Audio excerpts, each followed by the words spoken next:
Unlike other animals, us humans are all alone, aren't we? There's just one species of us. But it wasn't always that way.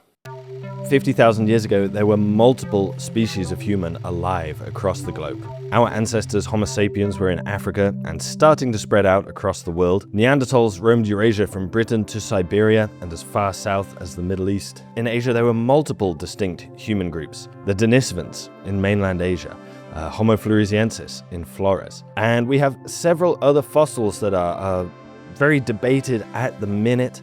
It's not entirely clear where they fit on our evolutionary tree, and they could also be lost lineages of humanity. By 30,000 years ago, though, it seems like they were all gone, and we were the only ones left. To be totally upfront, we don't know why, but today we're going to discuss some ideas around it, from the dramatic to the controversial.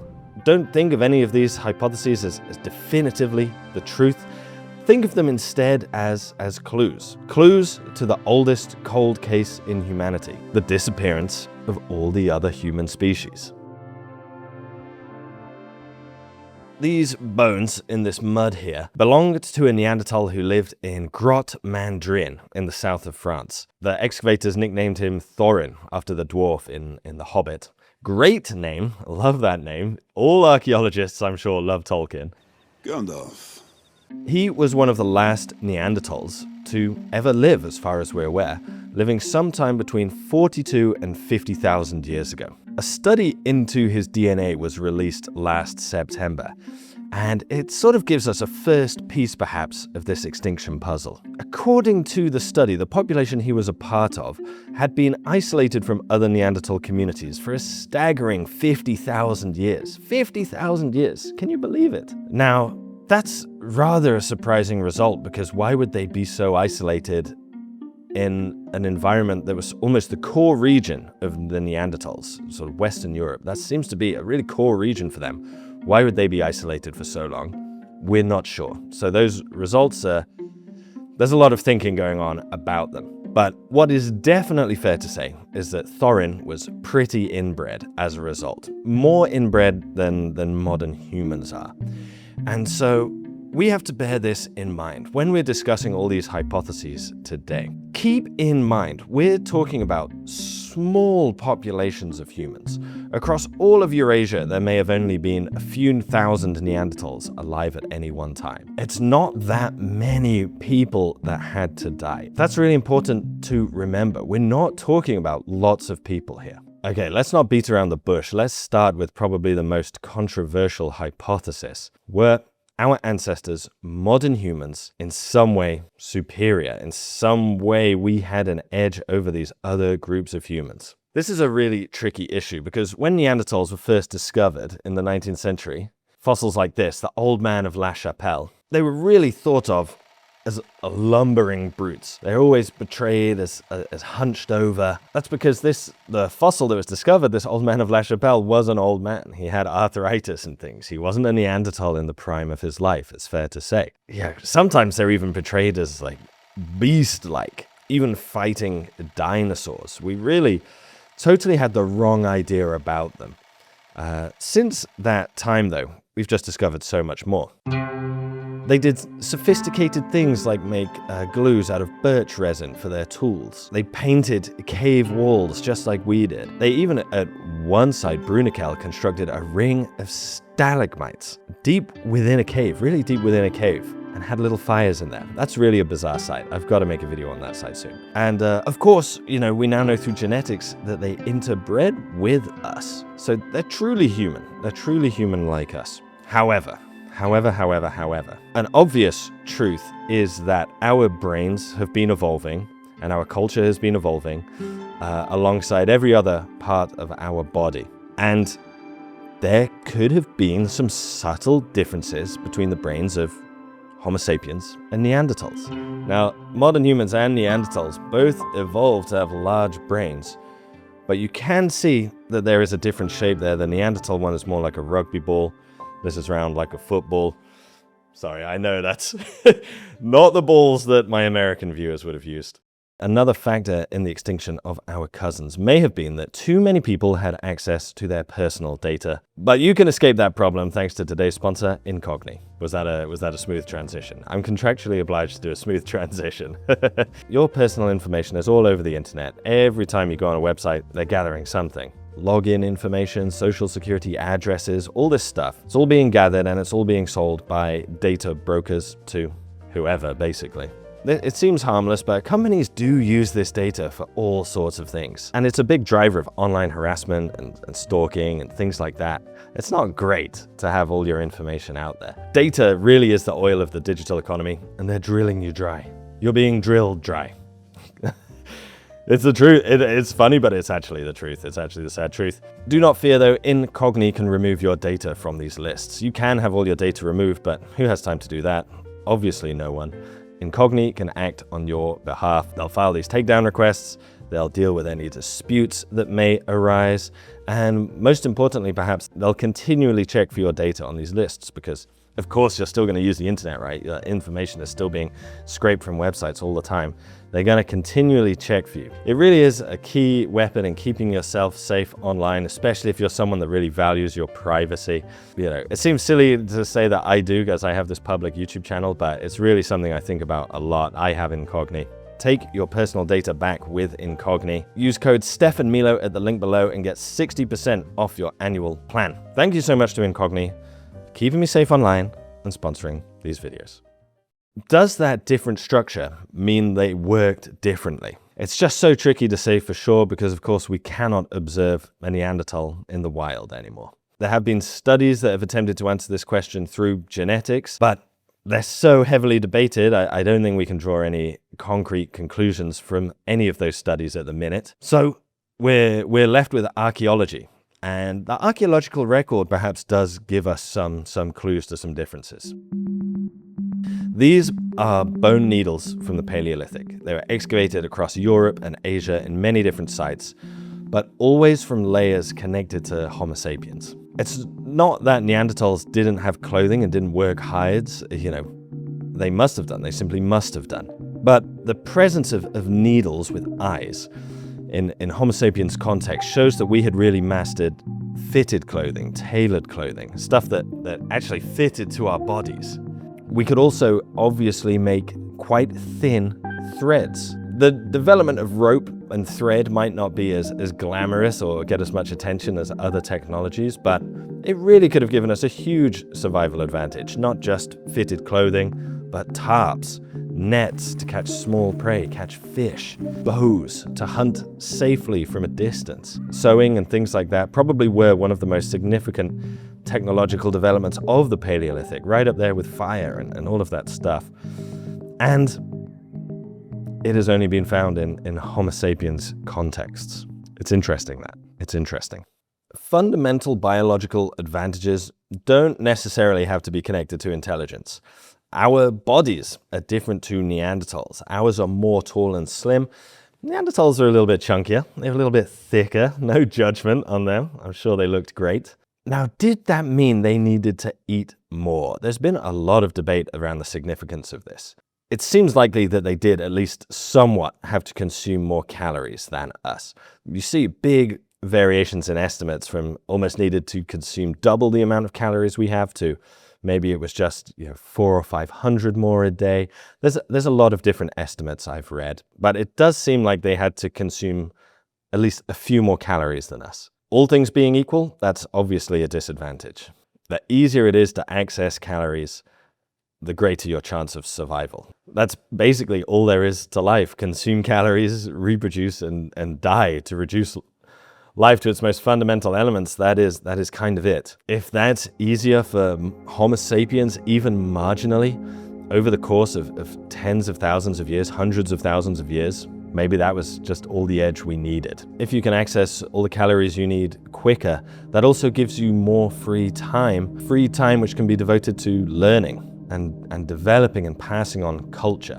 This, again, could be such a significant factor. All around the world, archaeologists have found thousands of examples of Paleolithic art, and some of them were genuinely made by Neanderthals. But all of the accurate depictions of animals, all of the little statues of humans, all of those, as far as we are aware, were created by modern humans. In terms of just the sheer volume of art created by Homo sapiens and Neanderthals, it's no comparison. It's not that they didn't make any, but we were making way more, it seems, way more. Of course, there could be a bias in the archaeological record, but that's the evidence we have. At first glance, all of these things might be totally separate from your ability to survive. But I really think that is not the case. All of these things are evidence of storytelling, of a sort of cultural layer, cultural cushioning around the world.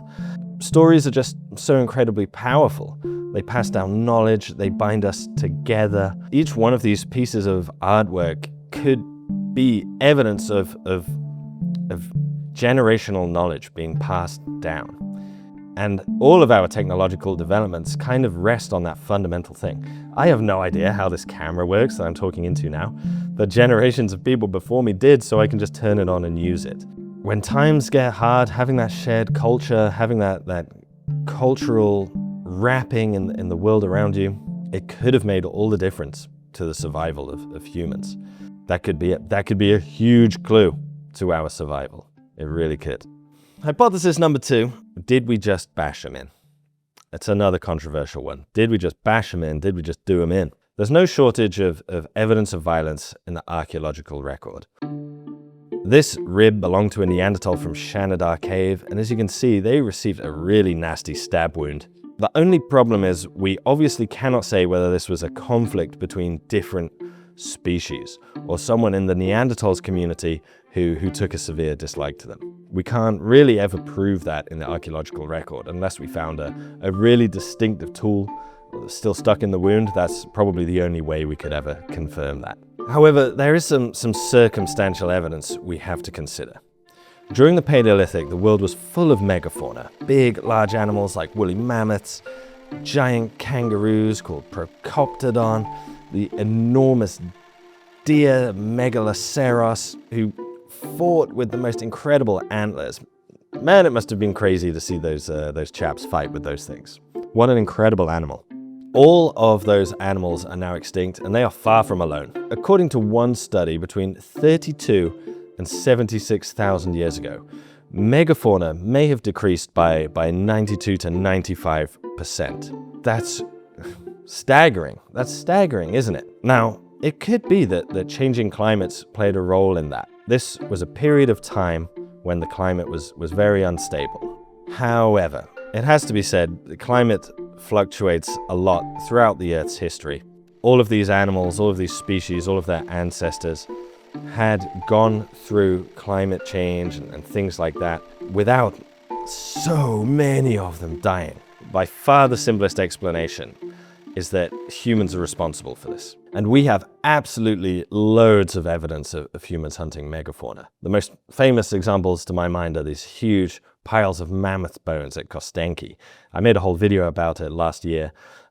They're really incredible. Let's look at the example here of one of the other species of humans I mentioned, Homo floresiensis. Little tiny chap. Tiny compared to a modern human.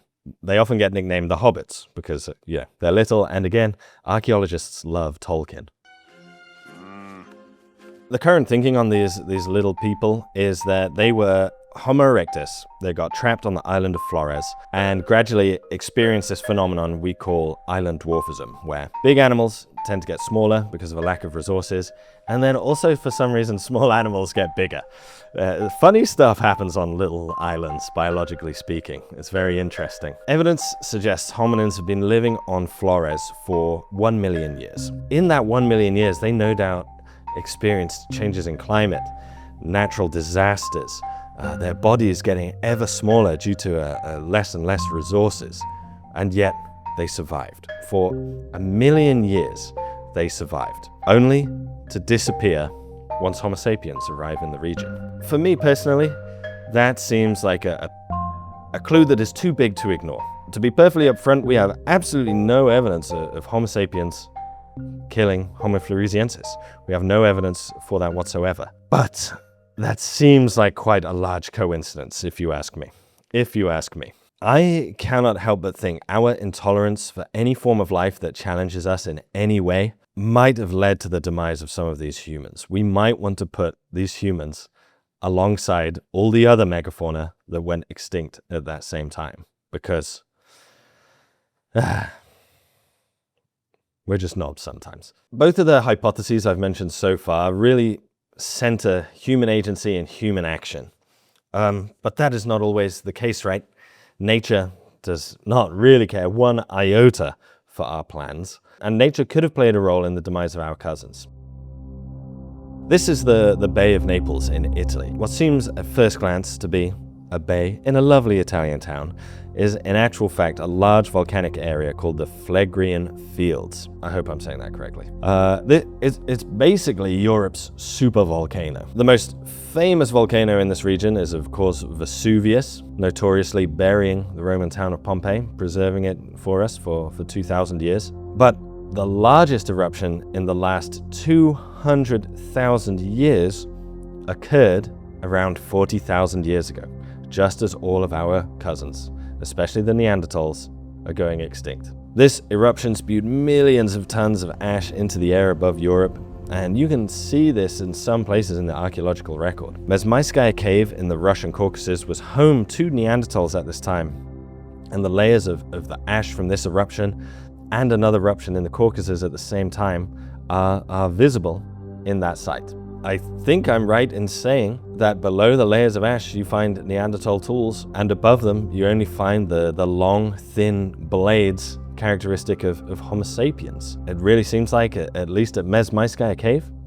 there's no presence of Neanderthals after these eruptions. And incredibly, this was not the only significant natural disaster to occur at this time. The Earth's magnetic field basically stops us from being absolutely blasted by solar radiation. The most visually stunning example of this is of course the aurora borealis, where enhanced solar winds smash into the magnetic field, creating these incredible displays. Small side note, what did people in prehistory think when they saw the aurora borealis? They must have thought the gods were crazy. The magnetic field isn't static though, it moves over time, and these movements cause it to fluctuate in strength. Around 41,000 years ago, the Earth's magnetic field shifted 75 degrees relative to the geographic poles. And according to this study here, this caused Earth's magnetic field to decline by 90%, just 10% of its usual strength. That's not great. Of course, more solar radiation causes more melanomas, causes more birth defects. It's not great for the Earth's magnetic field to only be 10% of its strength. That's not great for us. Obviously, the key thing here is that when the Earth's magnetic field declines like that, it declines for all humans. Homo sapiens, Neanderthals, Homo floresiensis, everyone would have felt these effects. But let's go back to the technology that I mentioned earlier, the clothing, the increase in painting. Could it be that the clothes that we wore and the ochre we processed kept us safe whilst Neanderthals suffered? Our clothes and sunscreen the reason we are here, and Mr. LaChapelle is not? That's interesting. It's really fascinating, isn't it? It's really fascinating, that question.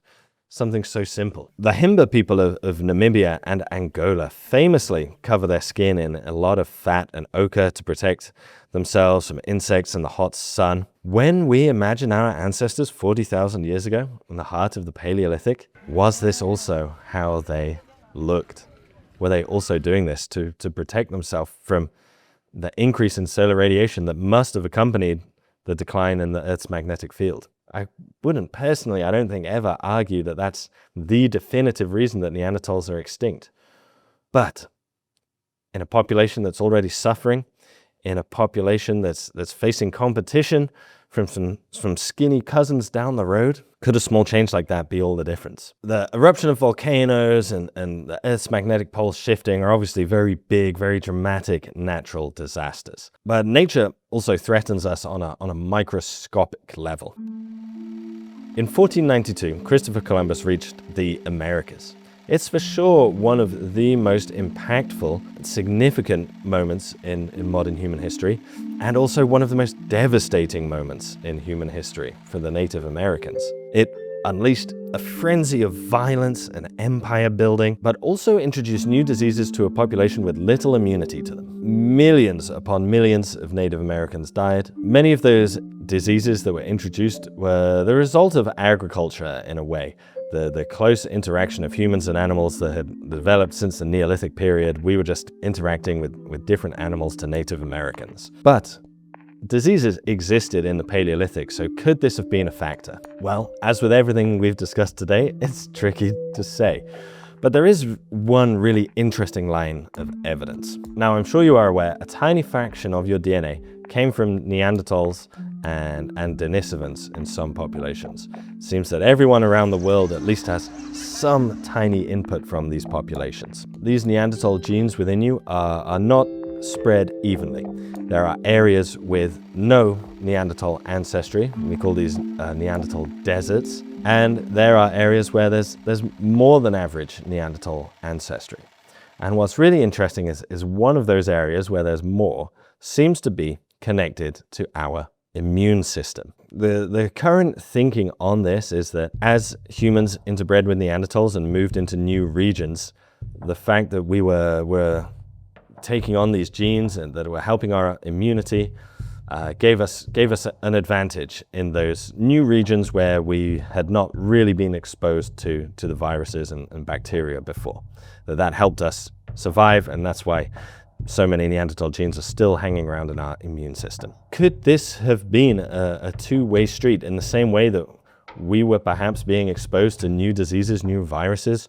Were we also passing on new diseases and viruses to Neanderthals and Denisovans and any other human group we encountered? And perhaps their communities were too small and too dispersed to adapt. The evidence is sparse. We only have that evidence of our own genome. But it's not unreasonable. It's not unreasonable to think that, considering how small these populations were, this was a factor. This could have been a factor. It's always good to finish a video with a bang. So, to what extent did interbreeding cause the demise of our cousins? Yeah, as just mentioned there, and as I'm sure you know, you have Neanderthal DNA within you. On the one hand, it seems silly to talk about their extinction, considering that fact, because in a very real way, in truly a very real way, from a genomic perspective, they are not extinct. They are not extinct. They successfully interbred with us. We are their descendants. They were our ancestors. They are simply not extinct. But it is fair to say that this physical form did not survive. This physical form survived. So even though their genes are within us today, something changed, right? Something changed. One group succeeded much, much more than another. Something interesting is happening in the genes of Neanderthals and Homo sapiens, though. We have 2% Neanderthal DNA from that recent admixture. But as far as I am aware, when we look at the genes of these late surviving Neanderthals, like Thorin, for example, we don't see any recent admixture from Homo sapiens. They did have some of their genome was from Homo sapiens because there was an even earlier interbreeding event about 200,000 years ago, long before the Neanderthals declined. So it's not that they didn't have any African input of DNA, shall we say. They certainly did. But when we look at that recent interbreeding around that 50,000 year mark, we only seem to find it in humans. If I'm wrong, a geneticist in the comments, please correct me. But as far as I'm aware, that is the evidence as it stands at the minute. So does that mean when we're talking about Neanderthal and Homo sapien admixture, we were absorbing their communities? They were not absorbing ours, we were absorbing them. You know, again, think about, we're not talking about a large number of people here. Every Neanderthal that joins us is one less Neanderthal for their communities. It could be that their extinction was almost entirely passive in that way, that they just linked up with Homo sapiens as they're expanding, and gradually their number dwindled to nothing. And maybe even from their perspective, their community didn't go extinct. It just changed. They might be deeply insulted that we talk about Neanderthal extinction, because they joined our communities and we are still their descendants. Interesting to ponder. They disappeared with a bang and a whimper. But any one of these things that we've discussed today could have been a factor in the extinction of our cousins. But one thing that was certainly involved is luck. If you saw my video on Neanderthal DNA and the timing of out of Africa, you'll remember that the Homo sapiens that were being analyzed, these first communities of Homo sapiens in Europe, we also are not their descendants. They also seemingly went extinct themselves. We don't talk about the species going extinct because there are other groups of Homo sapiens, but at least locally, that group of humans died out. We are not the descendants of them. That is not unique to that group. Entire groups of Homo sapiens went extinct, locally extinct in the long Paleolithic. If you think about how small these groups are, how small these populations are, the death of a few key individuals, a couple of particularly harsh winters, maybe a tribe gets itself in some bad situation, that could be all it takes for that group of humans to become locally extinct. It could be that our survival, as opposed to our cousin's survival, is just luck. That many, many groups of humans went extinct in the Paleolithic. It's just that for some sheer luck, we just had a couple more rolls of the dice. It could be that way. It could be that way. We have only been the only human species on the planet for 40,000 years. In the grand scheme of evolution and geological history, Earth's history, that's not a long time. It's not a long time at all. It could be that we're next, and that this age of hominins comes to an end. Could be us next. Anyway, have a good day. Thank you for watching.